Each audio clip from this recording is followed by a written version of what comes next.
So you were doing all these programmings. Right. Nothing was really landing. Yes. So finally we decided to put a little money together and start doing a Friday night jazz program. And we did that. What I learned in doing Vespers in these other places was that they were really great programs, but not frequent enough. And so if you really, they were once a month. So if you really wanted to do this, you got to be much more intentional about it. So we decided to do a Friday evening kind of program. And sorry, just to interrupt. Dick Smith has been part of this from the start. Did he approach you? Did you approach him? No. One of our members, Lou Taylor was her name. She took me to hear Dick in March of 1998. And you had moved to DC in February of 96. So he'd been here for a minute. So in 98, we went to hear Dick and, oh Lord, who was it? Keeter Betts, Tootsie Gripper, Buck Hill, I think Jerry Jones was probably there. And for all those listening in posterity, of some of the greatest jazz musicians in DC of the later 20th century. Yeah. We went up to Westminster Presbyterian Church up on Alaska and North Capitol. They used to do a Vespers program. Well, I guess it was a Vespers program. Vespers-esque program? Yeah, but they only did it like a couple of times a year. It was not a frequent thing. But that's where I first met Dick. So then Dick and I started talking about a program at Westminster. And he brought along Mr. Earl Banks that he had been working with in Let 'Em Play. Yeah.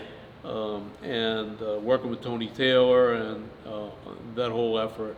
And they used to do all kinds of events. He'll tell you all about that. But so, we started having these planning sessions, just trying to figure out what to do, when to do it, that kind of stuff. So, as the year went on, we realized that, we needed to set a date and pull the trigger on this. But so we decided to wait until after the Martin Luther King tribute in January of 99. And so we started the week after that. So we started Friday, January 22nd, 1999, after we had the prior Monday, I guess it was, been up at Howard at Rankin Chapel, and we had the opportunity to welcome people and extend an invitation and all that sort of thing. We didn't know if anybody would come, but we put about, $3,000 together and said, well, let's spend this out and go as far as we can. If we do 4 or 6 programs and nobody comes, at least we had a good time. And where was the money coming from? From the church.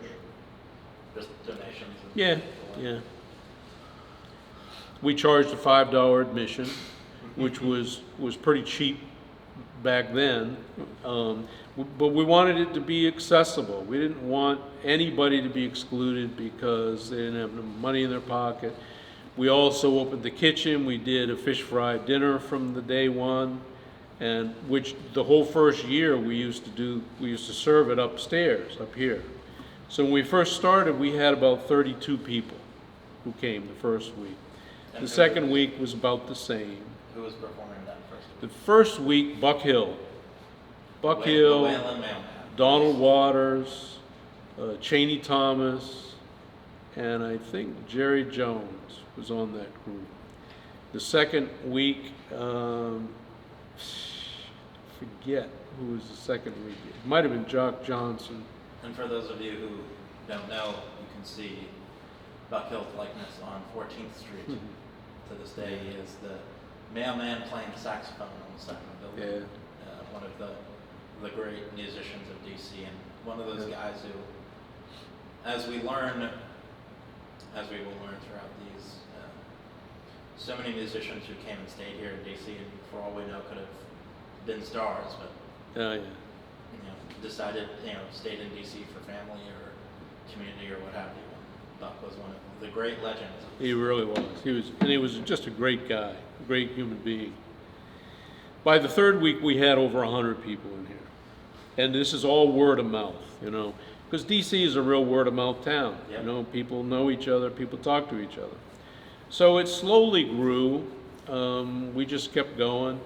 And during that first year, 99, Ellington's 100th birthday was April 29th of 99. And Mark Fisher for the Washington Post had written this 3-part feature article on Ellington and Ellington's Washington and jazz in Washington. So we were all reading that and talking about that. And so I sent him an email and I said, that's really wonderful what you've done here. I said, but you've missed part of the story.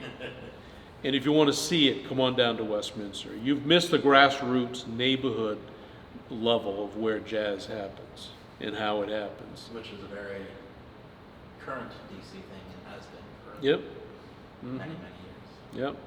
And so Mark got interested and he came down and he wrote a long article that became the cover story of the Washington Post magazine that appeared on February the 13th, 2000. And that was advertising you couldn't buy. We were doing this on a shoestring. We didn't have any major advertising budget to work with.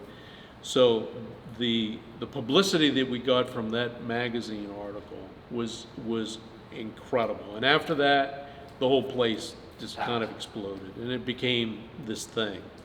And for most of our time, before COVID certainly, Jazz Night at Westminster has been a full house. We've had nights here where people were hanging off the rafters. And what's the maximum capacity of this? Yeah, I hate to say, in case the fire marshal is listening to this, but our legal capacity is, I don't know. I hate to say, maybe 250, but we can get 330 people in a chair, and frequently there were a lot more than that. But the point of that is that when you get that big of a crowd, you get this whole added dimension. And one of the reasons why musicians love to play at Westminster is that ours has always been a very well-educated, jazz literate audience. The room is full of musicians and people that intuitively come to jazz, organically learned it and gravitated to it. Or haven't heard the music played like this in a long time. Yeah, and it's all straight ahead. We're really still now emphatic about our commitment to straight ahead, the classical tradition, the acoustic tradition. Yeah. 1950s Miles Davis. Yeah, absolutely. Which I say more for context for posterity and anyone listening to this in the future. Right. It's about the feel of the music. It's about the swing. Yeah. When you first started talking with Dick, what did he emphasize about the importance of having places like a Westminster to play at for musicians? It's to create a venue for musicians who just don't have enough places to play. And that's become the story of jazz all over the place, but especially here in DC. There's so many clubs and venues have closed down, and when those places close down, it just leaves people without an outlet to perform. And so we always wanted to be there, to be that for musicians, but we also wanted to be that for the community. So building community is like, job one for us. Comes back to your sociology. It is, yeah, it really is. It's just that the aesthetic or the guiding, congealing force in the whole thing is jazz, and it's an incredibly powerful thing. You've said before that you think God loves jazz and that jazz is a spiritual practice. Absolutely. Oh, it absolutely is. Could you unpack that? It absolutely is. And for me personally, in my faith system, I believe that we have to speak in the language that is common to where we are. We have to learn to speak in a vernacular, the language that people who walk our streets really understand. And when theology and religious practice becomes so removed from the real world in which we live and separated from the real issues that we all struggle with, then it becomes dead. And you got to wake it up. You got to bring it to life. And that's what jazz has done for us here. And I will say, one of the most important things that has happened over my time here at Westminster is that Westminster has become a multicultural congregation. That 10% of Westminster's African American membership has grown, and we're 50-50 anymore.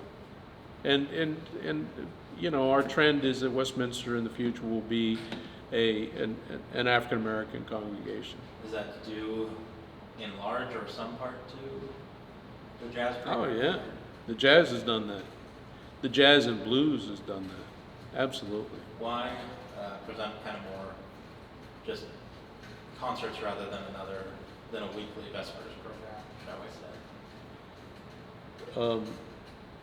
When you started the jazz program, why did you want to do something less religious, even as maybe as religiously informal as a Vespers program was? Why do more just presenting shows than something more kind of theological? Well, I can speak for myself. I believe that jazz is its own form of spirituality.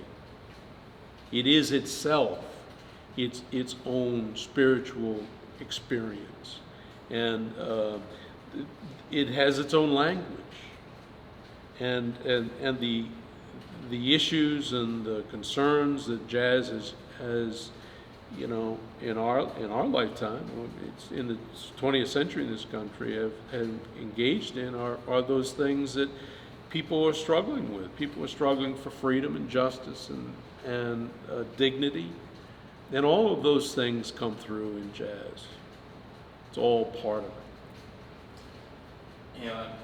As the community has grown, what has been as you've noticed with the people who, sorry, let me restart. I was thinking about the fact that the One Step Down closed in 2000 as well, so you had a major blow to the straight ahead community. Right around then. From what you talk to both musicians and to people who attend these regularly, what is the emotional, psychological, physical, spiritual importance of these weekly jazz gatherings here at the church? I think that people come here and they feel safe. They come here and they feel acknowledged, and they feel that there's a heritage at work here that is theirs, that they have been raised in. One of the most powerful stories that I heard came from a drummer, a guy named Joe Jackson, who's still living today.